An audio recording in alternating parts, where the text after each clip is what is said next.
You are listening to an exclusive interview on Bass Musician Magazine. The interview starts now.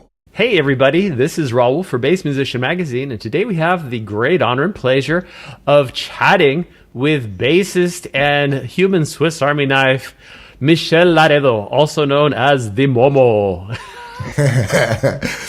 How are you, Raul? Thank you so much for having me. Great. So good to have you.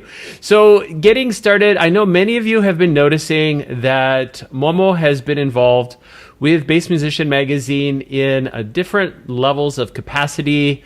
He's been working with motivational series. He interviewed Alain Caron. Hi, I'm Alain Caron, and you're on Bass Musician Magazine. Kind of bringing some new innovative aspects to our publication, and for which we're greatly grateful.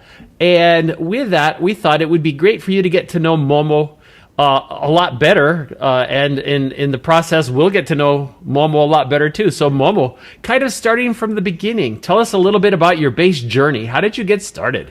Bass really came after I decided I was going to try and become a guitar player. I remember I was like about 12 years old and I'm playing in this band. A bunch of friends of us got together and whatnot, and the guitar player in that band, man, he was like 13 and he was particularly good. I quickly realized I was a rhythm guitar player in there. I quickly realized, damn, I don't think I'm going to be able to keep up to this guy. Why don't I switch to bass and try and play real fast and do some interesting stuff on bass, because bass players weren't really doing that in those days. And I said, then I have a chance of, becoming a little more original. So in high school, I was in a band called American Dream that I had made that followed me for several years. We entered a battle of the bands and we won that. I started writing originals pretty much right from the beginning. I never really had too much patience for all the scales and stuff like that. So what happened, I needed to kind of find a way that I can still sound pro. And writing, there are no rules. You're not trying to copy anybody, right? So later on, the progressive stuff started peeking in when I realized that Yes and Genesis and Pink Floyd existed. My whole perspective completely changed. And then, of course, when Rush was born, that was pretty freaky. I went to the same high school as them. I was sitting in a music class one day and there's a guy sitting beside me and it's actually Geddy Lee's brother, right? And they really look the same.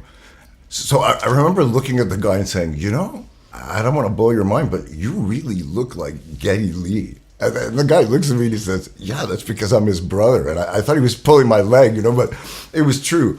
So many great things happened on the way to trying to learn bass. Bass is the foundation of things. I got pretty influenced by Kiss and Yes, two total opposites. And I respect showmanship, but I also respect good musicianship. You know what I mean? Thank you for checking out BassMusicianMagazine.com, the face of bass.